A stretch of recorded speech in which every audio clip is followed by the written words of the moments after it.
आखिर होली का त्योहार क्यों मनाया जाता है? होली के इस त्योहार से अनेकों पौराणिक कहानियां जुड़ी हुई हैं, जिनमें से सबसे प्रचलित कहानी है प्रहलाद और उनकी भक्ति की।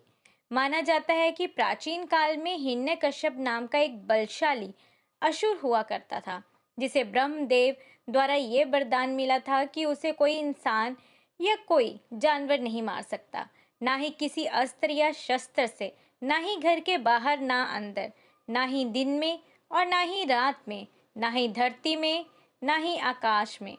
असुर के पास इस असीम शक्ति होने की वजह से वो घमंडी हो गया था और भगवान की बजाय खुद को ही भगवान समझता था।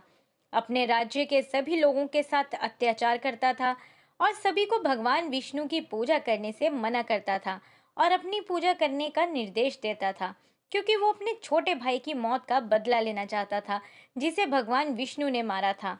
हिरण्यकश्यप का एक पुत्र था जिसका नाम प्रहलाद था।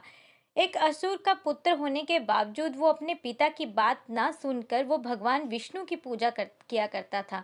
हिरण्यकश्यप के खौफ से सभी लोग उसे भगवान मानने के लिए मजबूर हो गए थे, सिवाय उसके पुत्र प्रहलाद के। हिरण्यकश्यप को ये बात मंजूर नहीं थी। उसने काफी प्रयास किया कि उसका पुत्र भगवान विष्णु की भक्ति छोड़ दे, मगर वो हर बार अपने प्रयास में असफल होता रहा। इसी क्रोध में उसने अपने ही पुत्र की मृत्यु करने का फैसला लिया।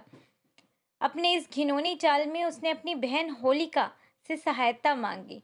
होलिका को भी भगवान शिव द्वारा एक वरदान प्राप्त था, जिसमें उसे एक वस्त्र मिला था। जब तक होलिका के तन पर वो वस्त्र रहेगा, तब तक होलिका को कोई भी जला नहीं सकता।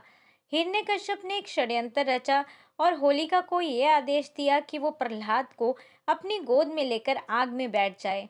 आग में होलिका जल नहीं सकती, क्योंकि उसे वरदान मिला है, लेकिन उसका पुत्र उस आग में जलकर भस्म हो जाएगा, जिससे सबको ये सबक मिलेगा कि अगर किसी की बात नहीं मानी जाएगी या इनकार किया जाएगा तो उसका भी अंजाम उसके पुत्र जैसा होगा।